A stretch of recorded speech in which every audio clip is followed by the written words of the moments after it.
افسوسناک واقعہ پیش آیا. اتنا بڑی مسجد، مدینہ مسجد طارق روڈ کے اوپر، میں تو سمجھ رہا تھا 25-30 سال، ایسے اندازہ لگایا تھا، پتہ چلا کہ 40 سال سے قائم. اور پورے طارق روڈ کے اوپر اول سے آخر تک کوئی اور مسجد نہیں، اور پارک برابر میں پیچھے پڑا ہوا ہے. اس کے بارے میں حکم دے دیا، ڈھا دو اس کو، پارک بناؤ اس کو. خدا کا خوف کرنا چاہیے. لوگ اس سلسلے میں بڑی غلط فہمی میں مبتلا ہیں. ایک بات میں آپ کو پروازیں کر دیتا ہوں کہ لوگ کہتے ہیں بھئی اگر غیر قانونی طور پر جگہ پر بنائی گئی ہے مسجد تو وہ مسجد نہیں ہوتی.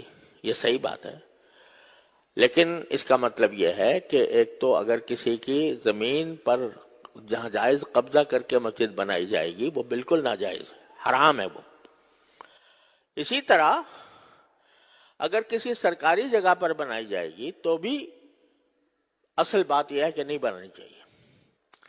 لیکن صورتحال یہ ہے کہ ایک اسلامی ریاست میں حکومت کا فرض ہے کہ وہ ضرورت کے مواقع پر مسجدیں بنائیں. اس کا کام ہے یہ. الذین ان مکناہم فی الارض اقاموا الصلاۃ. اللہ تعالیٰ فرماتے ہیں کہ جب مسلمانوں کو اقتدار نصیب ہو تو پہلا کام ان کا یہ ہے کہ نماز قائم کرنے کے لیے جگہ بنائیں، نماز قائم کریں. تو یہ حکومت کا کام ہے.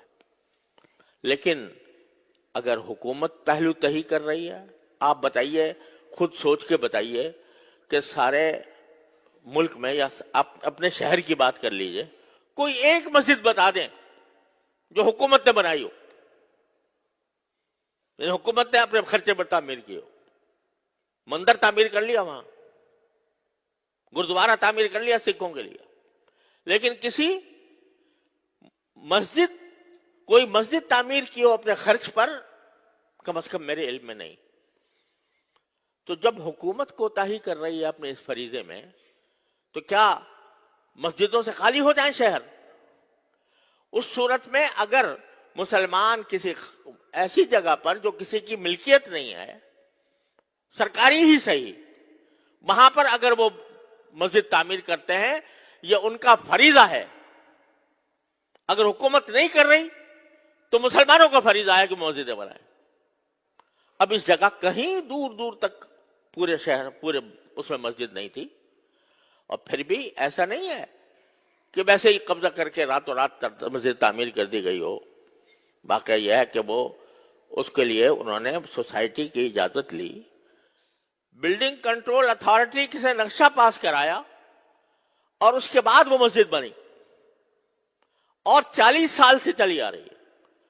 اور آپ کوئی بھی جا کر دیکھ لو کہ ہر 5 نمازوں کے اندر ہزاروں نمازی نماز پڑھتے ہیں، اور جمعہ میں تو کوئی ٹھکانہ نہیں، وہ چلی آ رہی ہے. آپ کہتے ہیں یہ پارک کی جگہ تھی. ارے بھائی پارک کی جگہ تھی، 40 سال نظر نہیں آیا. جن لوگوں نے این او سی دیا وہ کیسے دیا، اور جن لوگوں نے نقشہ پاس کیا وہ کیسے پاس کیا؟ آپ 40 سال کے بعد آ کر کہتے ہیں کہ یہ غیر قانونی ہے. اور میں نے وہ فیصلہ دیکھا جس فیصلے کے تحت یہ بات کہی گئی ہے. افسوس ہوتا ہے کہ اتنا بڑا مسئلہ، اور مشکل سے میرے خیال میں 20 سطروں میں لکھا گیا ہے، 22 سطروں میں. صرف اتنا ہے کہ کمیٹی کا ایک ممبر ہمارے سامنے پیش ہوا، اور اس سے ہم نے پوچھا کہ بھئی اس کی کیا قانونی کوئی اجازت آپ کے پاس ہے؟ اس نے کہا جی میرے پاس تو نہیں ہے. اب ایک ممبر ہے کمیٹی کا، کوئی صدر بھی نہیں، سیکریٹری بھی نہیں، مسجد کا متولی بھی نہیں. اس سے پوچھ لیا، اس نے کہا جی میرے پاس تو نہیں ہے. کہنے کا معلوم ہو گیا کہ کوئی نہیں ہے، لہذا اس کو 1 ہفتے کے اندر ختم کر دو. تو بڑا افسوسناک قسم کی بات ہے. اور عدالتی آداب کے بھی جو طریقہ کار ہوتے ہیں اس کی بھی پوری رعایت نہیں کی گئی. تو ان کا فرض ہے کہ وہ اس پر نظر ثانی کر کے اس فیصلے کو واپس لیں. اور اس کے بارے میں آواز اٹھانا یہ صرف علماء کا کام نہیں ہے. ہر بات میں یہی بولیں بھئی مسلمان بھی تو ہیں، وہ ہر مسلمان کے ذمہ ہے کہ وہ اس بارے میں قانون کے دائرے میں رہ کر، قانون کے دائرے میں رہ کر، لا قانونیت ہم نہیں چاہتے، ہم نے کبھی بھی لا قانونیت کی ترغیب نہیں دی، لیکن قانون کے دائرے میں رہتے ہوئے اس کے خلاف آواز بھی اٹھائیں، اور جو عدالتی طریقہ کار ہے نظر ثانی کا، وہ نظر ثانی کا طریقہ اختیار کریں۔ تو یہ ہر مسلمان کا فرض ہے۔ تو یہ نہ سمجھا کریں کہ جب بھی کوئی برائی ہوگی تو بس مولوی ہی بولے گا اور باقی کسی کی ذمہ داری نہیں ہے، ہر فرد کی ذمہ داری ہے۔ اور اگر یہ سلسلہ چل نکلا مساجد کو گرانے کا تو پتہ نہیں کہاں جا کے اس کی انتہا پہنچے گی۔